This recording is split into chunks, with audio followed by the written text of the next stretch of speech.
I think I've always wanted to be a teacher. When I was in school, I would oftentimes sit in the classroom myself and think, if I were the teacher, here's how I would do this.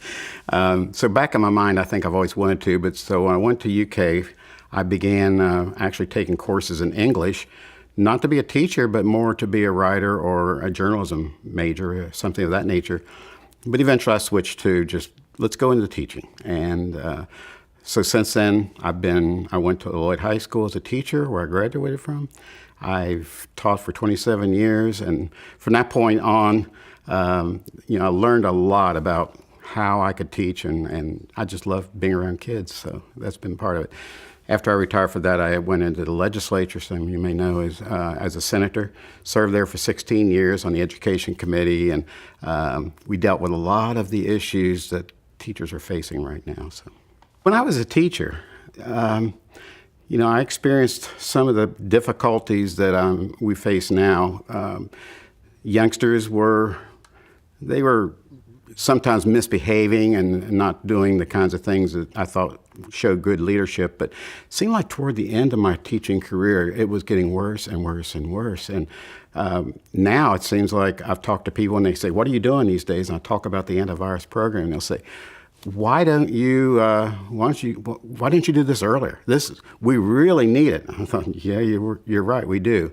And all you have to do is look at Facebook or look at the local politics or our whole civilization. It seems like we've lost our ability to be civil. And we have so much corruption in our culture. People are very proud sometimes of being able to flaunt the law, break the law, or stretch boundaries and so forth. Bullying is rampant. Suicide rates are the highest for middle school kids. And it's the second highest cause of death, which surprised me. I felt like I wanted to do something because I love kids, and I hate to see them make these bad choices. I know one of the principals mentioned how before he became a principal and before we began this program at that particular school, there had been so many referrals for discipline issues.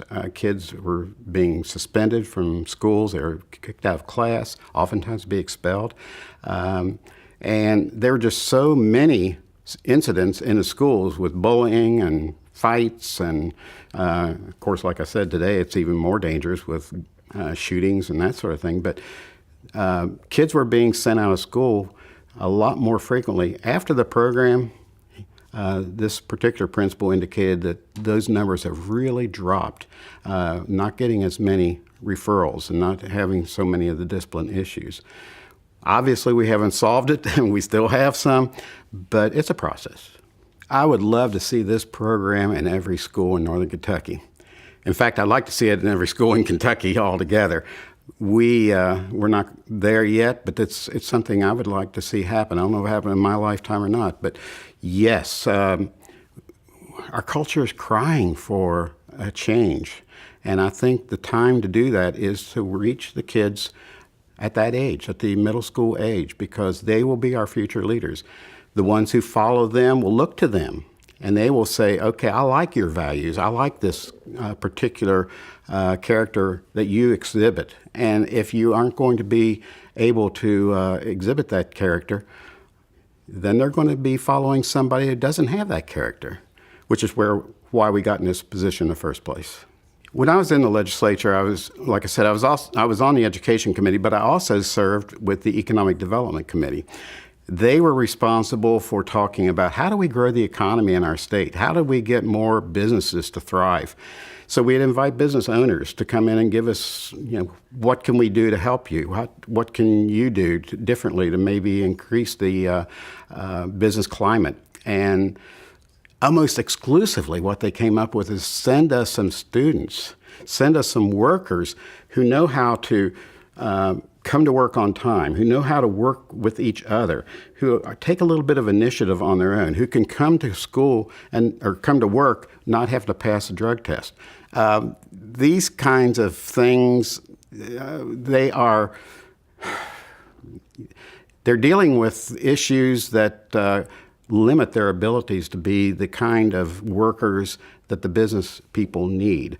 I'm told that they have more jobs out there than they can fill, but unfortunately, they don't have people who are able to have those kind of soft skills to be responsible, use common sense, show generosity, be self-reliant, all the kinds of things that we teach in antivirus. They didn't have those skills. So I'm hoping that businesses are going to have a whole lot better clientele. Not just the businesses, though. It's even the post-secondary educators are saying the same thing. Send us students who have these same virtues and values and character.